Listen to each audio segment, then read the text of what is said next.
Chapter 9. Indemnification Promised. Exodus chapter 3, verses 19 to 22. And I am sure that the king of Egypt will not let you go, no, not by a mighty hand. And I will stretch out my hand and smite Egypt with all my wonders which I will do in the midst thereof, and after that he will let you go. And I will give this people favour in the sight of the Egyptians, and it shall come to pass that, when ye go, ye shall not go empty. But every woman shall borrow of her neighbour, and of her that sojourneth in her house, jewels of silver, and jewels of gold, and raiment. And ye shall put them upon your sons and upon your daughters, and ye shall spoil the Egyptians.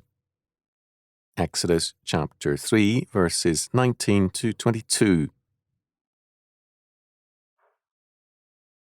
This is a favoured passage with people eager to prove that God has a bad character and give immoral orders to Israel, namely to borrow from the Egyptians and then leave the country. The problem with this view is that it is not true.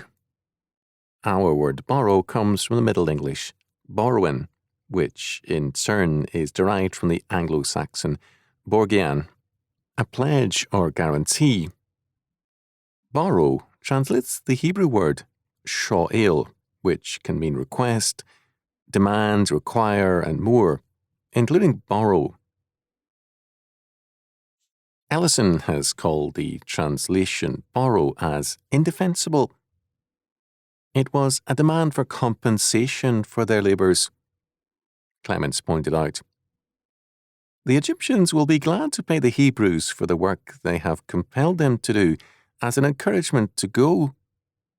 This demand would come after the plagues in Egypt, and the payments would be received as a pledge not to return to Egypt. The disastrous plagues which struck Egypt prior to Israel's departure were particularly painful to Egyptians. They shattered the economy of Egypt and brought grief to every family. Even more, they were a religious catastrophe. Egypt's religion was naturalistic in the ancient sense of harmony with nature and its gods. Frankfurt pointed out that the Egyptian way of life was not struggle, but harmony with nature and society, with rulers and superiors. God's impact on Egyptian life and thoughts through Moses was thus particularly devastating. God struck first against the natural world Egypt trusted and depended on for its life. The plagues were all outwardly naturalistic. Second, God made a mockery of Pharaoh's divinity and wisdom. With each passing day, Pharaoh's wisdom became more and more obviously folly and evil. As a result of Pharaoh's wisdom, the wealth of Egypt passes into the hands of Israel. To survive, Egypt sends out the Hebrews with its wealth as a bribe to stay away. In this, we see an instance of God's purpose in history. In the telling words of F.W. Grant, as the result of all this, moreover, the wealth of the world passes into the hands of the people of God. All things are yours, says the apostle, whether the world or life or death or things present or things to come are yours. 1 Corinthians chapter 3, verse 22.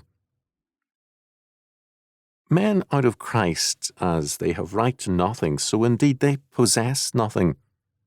In the end, it will be found so. Godliness, it is that hath promise of the life which now is, and of that which is to come. 1 Timothy chapter 4, verse 8. They who go as pilgrims out of the world, yet carry with them all the goods of the world, and the worlds that would enjoy it must yield it up to them. To him who belongs to the world cannot belong. The use of the word borrow seems to have been popularized by Martin Luther. It does not appear in the Catholic Douay version, nor in the Geneva Bible. Chalcedon saw clearly the meaning of this request by Israel at God's command. It was not an isolated instance, but an application of God's law, which somewhat later was set down by Moses in Deuteronomy chapter 15, verses 12 to 15. And if thy brother, an Hebrew man, or an Hebrew woman, be sold unto thee, and serve thee 6 years, then in the 7th year thou shalt let him go free from thee. And when thou sendest him out free from thee, thou shalt not let him go away empty. Thou shalt furnish him liberally out of thy flock, and out of thy floor, and out of thy winepress, of that wherewith the Lord thy God hath blessed thee, thou shalt give unto him. And thou shalt remember that thou wast a bondsman in the land of Egypt, and the Lord thy God redeemed thee. Therefore I command thee this thing today. This is God's law and his requirements of all men in history. As a result, Chalcedon said, this was required by law, that is, absolute justice demanded it, and although no earthly courts could compel the king of Egypt and his servants to fulfill their obligation, the heavenly court saw to it that the requirements of law and justice were carried out, and directed the course of events to this end. Deuteronomy chapter 15, verses 12 to 15, refers specifically to bondservants in service for debts or to make restitution for crime. A bondservant's labour could be sold to another man. In any case, at the end of 6 years, at the time of his release, he was to be compensated liberally for the loss of his freedom.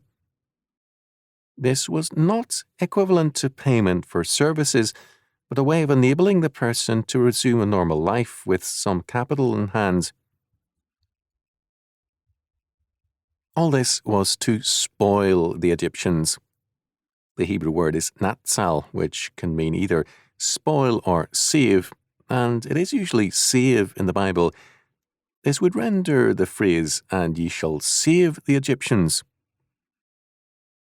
The word natsal occurs 212 times in the Old Testament, and in 210 instances its meaning is to snatch or save, to rescue or to recover. We should remember that the Hebrews had been in Egypt for some generations. They had accumulated properties which could not be taken with them. In asking for compensation and getting it, no injustice was done. In what way, then, did they save the Egyptians? The implication is that God's greater judgment would have fallen on Egypt had they not given to the Hebrews. Moreover, God did not want a continuing hatred of Egypt and Egyptians to remain in Israel. In fact, the law of Deuteronomy chapter 23 verses 7 and 8 declares, Thou shalt not abhor an Edomite, for he is thy brother. Thou shalt not abhor an Egyptian, because thou wast a stranger in his land. The children that are begotten of them shall enter into the congregation of the Lord in their 3rd generation.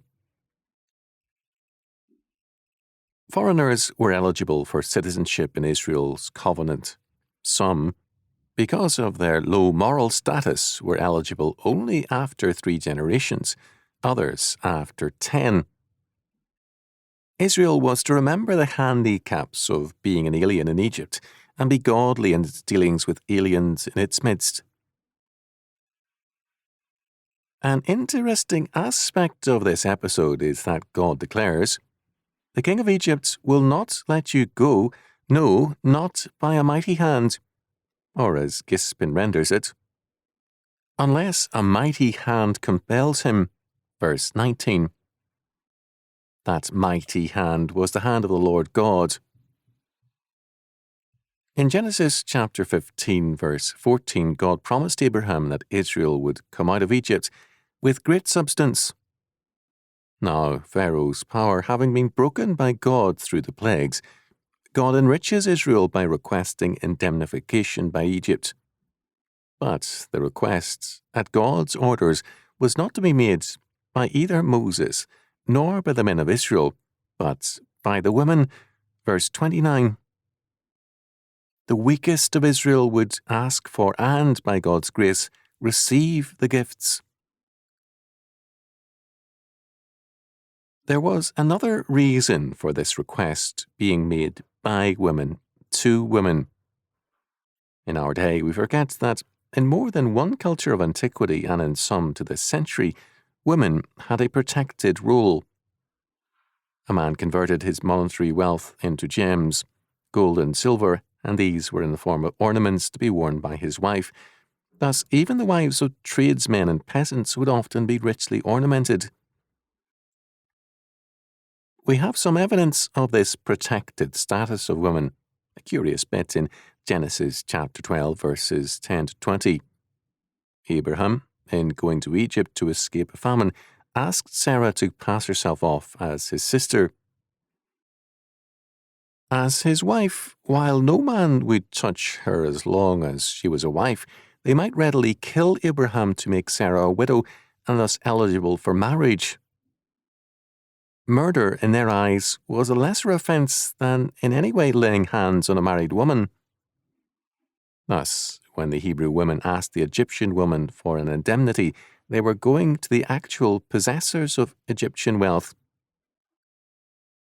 This gives us an indication of the security and status of women in peaceful times which feminists are unwilling to note. Finally, we are told that God says, "And I will give this people favour in the sight of the Egyptians, and it shall come to pass that, when ye go, ye shall not go empty." Verse 21. It will be obvious to Egypt that God is working to deliver the Hebrews, and in religious fear, the Egyptians will be more ready to favour Israel than Pharaoh. In Isaiah chapter 6, verse 16, we're told, "But ye shall be named the priests of the Lord, men shall call you the ministers of our God. Ye shall eat the riches of the Gentiles, and in their glory shall ye boast yourselves." Israel's experience is a type of that which we are experiencing, a captivity to the enemies of God, God's delivering judgments, and our inheritance of the wealth of the centuries.